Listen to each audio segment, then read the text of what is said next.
Actualité politique. Sénégal. Retour sur l'histoire mouvementée de duos emblématiques qui ont dirigé le Sénégal depuis l'indépendance. En nommant son ami et leader politique Ousmane Sonko comme Premier ministre, le nouveau président du Sénégal Bassirou Diomaye Faye s'inscrit dans une histoire de duo à la tête de l'État. De l'indépendance du pays en 1960 à la nouvelle alternance politique de 2024, l'exécutif sénégalais aura été par moments incarné par de fortes personnalités. Entre un chef de l'État ultra-puissant tirant sa légitimité du suffrage universel et un Premier ministre dont les prérogatives sont tirées de la Constitution. L'histoire politique du Sénégal est en effet marquée par des duos emblématiques qui se sont transformés en dualité, le plus souvent au détriment du fonctionnement régulier des institutions. Le binôme qui va diriger le Sénégal ces 5 prochaines années est pour le coup inédit, le Premier ministre Ousmane Sonko étant également le leader du parti PASTEF, dont le président nouvellement élu Bassirou Diomaye Faye est redevenu membre simple, après avoir démissionné de ses fonctions de secrétaire général après son intronisation comme 5e président de la République.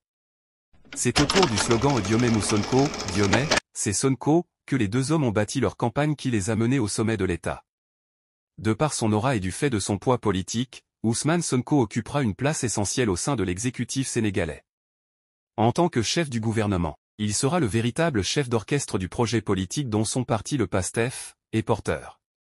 De là à attirer toute la lumière sur lui jusqu'à éclipser le président élu Bassirou Diomaye Faye, certains observateurs et analystes de la politique sénégalaise redoutent un éventuel choc des ambitions qui pourrait avoir des répercussions négatives sur la bonne marche de l'État, même si les deux hommes ont systématiquement rejeté cette hypothèse.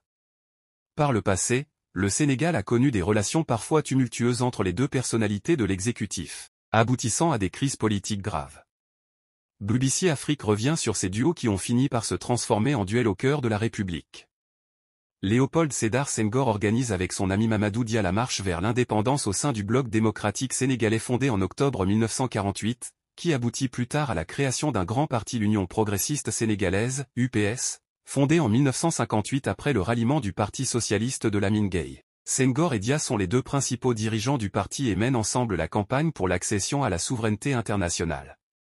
À la proclamation de l'indépendance du Sénégal en 1960, Léopold Sédar Senghor devient le président du pays tandis que Mamadou Dia est président du Conseil, l'équivalent d'un Premier ministre.